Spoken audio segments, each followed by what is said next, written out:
हरियाणा में कांग्रेस पार्टी की स्थिति अब कमजोर होती जा रही है। इसके पीछे की वजह संगठन पर ध्यान न देना और साथ के साथ नई सरकार का 4 दिवसीय शीतकालीन सत्र चला, उसमें नेता विपक्ष के बिना ही यह विधानसभा में दिखाई दिए, जिसको लेकर भारतीय जनता पार्टी अब एक और फतेह करने की तैयारी में जुट चुकी है। इसके बीच विश्लेषकों का यह मानना है कि जब तक कांग्रेस अपने संगठन में विस्तार करेगी तब तक एक और हरियाणा में चुनाव बीजेपी जीत की तरफ बढ़त बना लेगी। नेता प्रतिपक्ष और संगठन के विस्तार न होने के चलते कांग्रेस को क्या नफा नुकसान है, उसका भी जिक्र करेंगे। नमस्कार, आप देख रहे हैं सिटी तहलका। मैं हूं आपके साथ जितेंद्र अहलावत और आज बात करेंगे कांग्रेस के संगठन को लेकर व नेता प्रतिपक्ष को लेकर।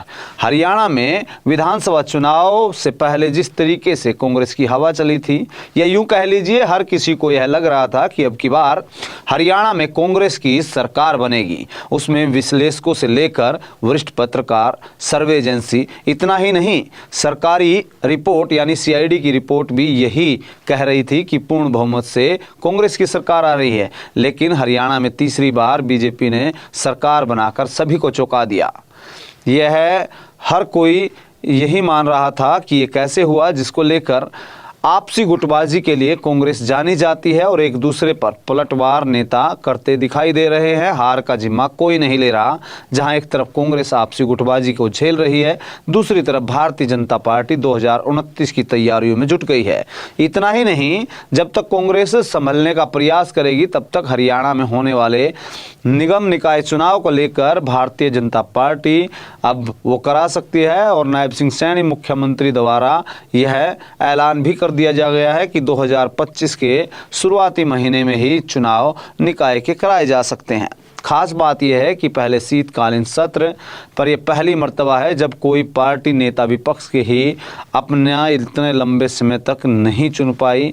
हालांकि ऑब्जर्वर के तौर पर हाईकमान ने टीम भेजी थी। विधायकों का ज़्यादातर हुड्डा खेमे को लेकर ही ये नाम रहा, लेकिन अंतिम फैसला हाईकमान पर छोड़ दिया गया है।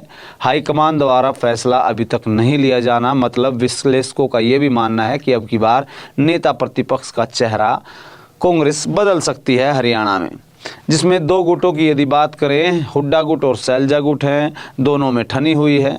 सैलजा खेमे से यदि नेता प्रतिपक्ष कोई बनाया जाता है तो उसमें नाम चंद्र मोहन बिश्नोई का सामने आएगा। वहीं हुड्डा को छोड़कर उनके खेमे से कोई विधायक नेता प्रतिपक्ष बनता है तो उसमें 2 नाम सामने आ रहे हैं, जिसमें अशोक अरोड़ा का नाम है। दूसरा, महिला के तौर पर किसी को बनाते हैं तो गीता भुक्कल को नेता प्रतिपक्ष बनाया जा सकता है। वहीं झारखंड और महाराष्ट्र में चुनाव के चलते हाईकमान वहां व्यस्त है, लेकिन सत्र खत्म होने के बाद अभी तक यह निर्णय नहीं ले पाए, इसलिए हरियाणा कांग्रेस अब कमजोर स्थिति में दिखाई दे रही है। इसको लेकर ऐसा ही चलता रहा तो यहाँ पर निकाय चुनाव में विधानसभा की तरह कांग्रेस पिछड़ सकती है। दूसरी तरफ शहरों में भारतीय जनता पार्टी की अच्छी पकड़ है और यहाँ पर बिना संगठन के कांग्रेस मजबूत स्थिति में नहीं आ सकती, जिसका फ़ायदा सीधे तौर पर भारतीय जनता पार्टी यहाँ उठाने का प्रयास करेगी। हरियाणा में कांग्रेस जल्द संगठन नहीं बनाती है तो इसको लेकर बड़ा नुकसान फिर उठाना पड़ सकता है, क्योंकि पिछले 2 से 3 टर्म में अभी तक संगठन बनाने में कांग्रेस कामयाब नहीं हो पाई है और इसका खामियाजा भी भुगत रही है।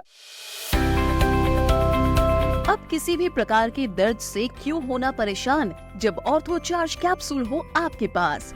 सभी प्रकार के दर्द में आयुर्वेदिक पद्धति पर आधारित रामबाण इलाज। कबीर औषधालय का ऑर्थो चार्ज ऑयल, कैप्सूल और सिरप आपको देता है तुरंत आराम। अनेक प्रकार के दर्द जैसे sciatica, spondylitis, rheumatic pain, arthritis, lumbar pain, सभी दर्द को दूर करने का रामबाण इलाज। 100% आयुर्वेदिक जड़ी बूटियों से बनाया गया ऑर्थो चार्ज कैप्सूल और ऑयल एक बार प्रयोग में अवश्य लाएं। अधिक जानकारी के लिए संपर्क करें।